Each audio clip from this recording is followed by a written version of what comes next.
আসসালামু আলাইকুম। আমি ইনস্ট্রাক্টর অ্যাকাউন্টিং।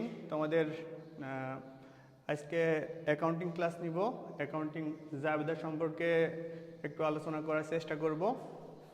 তো জাবেদা হচ্ছে হিসাব বিজ্ঞানের প্রথম স্তর। এই জাবেদাকে বিভিন্ন নামে অভিহিত করা হয়। জাবেদার হিসাবের প্রাথমিক বই বলা হয়, হিসাবের প্রথম দাখিলা বলা হয়, হিসাবের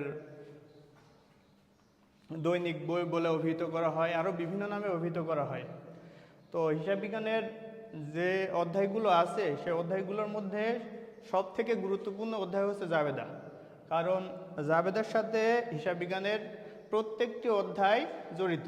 অর্থাৎ জাবেদা যদি ভালোভাবে তোমরা শিখতে পারো তাহলে হিসাব বিজ্ঞানের অন্যান্য যে অধ্যায়গুলো আছে অন্যান্য অধ্যায়গুলো 20% থেকে 30% এমনিতেই হয়ে যাবে।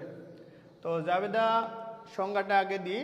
জাবেদা একটা লেনদেন সংগঠিত হওয়ার সাথে সাথে সেই লেনদেনগুলোকে ডেবিট ক্রেডিট বিশ্লেষণ করে যে হিসাবের বইতে লিপিবদ্ধ করা হয় সে বইকেই জাবেদা বই বলে। তো জাবেদা বইয়ের যে ডেবিট ক্রেডিট বিশ্লেষণ করতে হয় সেটা তারিখের ক্রমানুসারে, অর্থাৎ একটা প্রতি মাসে 5টা বা 7টা বা 10টা লেনদেন যাই হোক ওটার তারিখের ক্রমানুসারে লিপিবদ্ধ করতে হবে। তো জাবেদা লিপিবদ্ধ করার সময় আমাদের কিছু সূত্র বা রুলসের মাধ্যমে জাবেদায় লিপিবদ্ধ করতে হয়।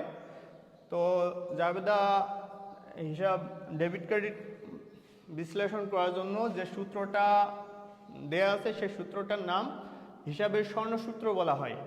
তো হিসাবের স্বর্ণসূত্র আমরা একটু খেয়াল করি। হিসাবের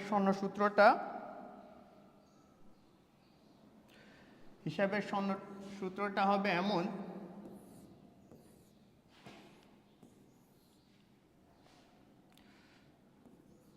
প্রথমে আছে ব্যক্তিবাচক হিসাব। আচ্ছা, ব্যক্তিবাচক হিসাবের ক্ষেত্রে সুবিধা গ্রহণকারী হবে ডেবিট আর সুবিধা প্রদানকারী হবে ক্রেডিট। আর সম্পত্তিবাচক হিসাব আরেকটা আছে। সম্পত্তিবাচক হিসাবের ক্ষেত্রে সম্পত্তি বৃদ্ধি পেলে ডেবিট, সম্পত্তি হ্রাস পেলে ক্রেডিট। এবং নামিক হিসাব নামে আরেকটা হিসাব আছে। নামিক হিসাবের ক্ষেত্রে তোমাদের ব্যয় বা লোকসান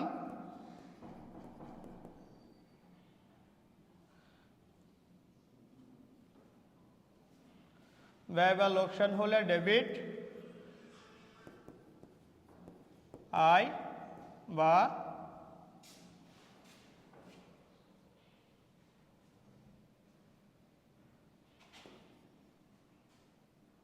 বা লাভ হলে ক্রেডিট। মোটামুটি এই স্বর্ণসূত্রের মাধ্যমে জাবেদাগুলোকে লিপিবদ্ধ করা হয়। অর্থাৎ একটা লেনদেন সংগঠিত হওয়ার সাথে সাথে আমরা সেই লেনদেনকে দেখব সে লেনদেনটা কোন হিসাবের মধ্যে পড়ে, ব্যক্তিবাচক হিসাবের মধ্যে পড়ে না সম্পত্তিবাচক হিসাবের মধ্যে পড়ে না নামিক হিসাবের মধ্যে পড়ে। যদি হিসাবটা ব্যক্তিবাচক হিসাবের মধ্যে পড়ে তাহলে সেই হিসাবটাকে খেয়াল করতে হবে সুবিধা কে গ্রহণ করতেছে। যে সুবিধা গ্রহণকারী পক্ষকে আমরা ডেবিট করব এবং সুবিধা যে প্রদান করতেছে তাকে আমরা ক্রেডিট করব। আর যদি সম্পত্তিবাচক হিসাব হয় তাহলে সম্পত্তিবাচক হিসাবের ক্ষেত্রে আমরা দেখব সম্পদ বৃদ্ধি পাচ্ছে কি হ্রাস পাচ্ছে। সম্পত্তি বৃদ্ধি পেলে আমরা সম্পদটাকে ডেবিট করব এবং সম্পত্তি হ্রাস পেলে সম্পদটাকে ক্রেডিট করব। এবং নামিক হিসাবের ক্ষেত্রে আমরা খেয়াল করব যদি নামিক হিসাব হয় তাহলে ব্যয় বা লোকসান যদি হয় তাহলে সেটাকে আমরা ডেবিট করব, আয় বা লাভ হলে সেটাকে আমরা ক্রেডিট করব। ঠিক আছে, তাহলে আজকে মোটামুটি হিসাব সম্পর্কে ধারণা দিলাম। নেক্সট ক্লাসে বিস্তারিত আলোচনা করব। তবে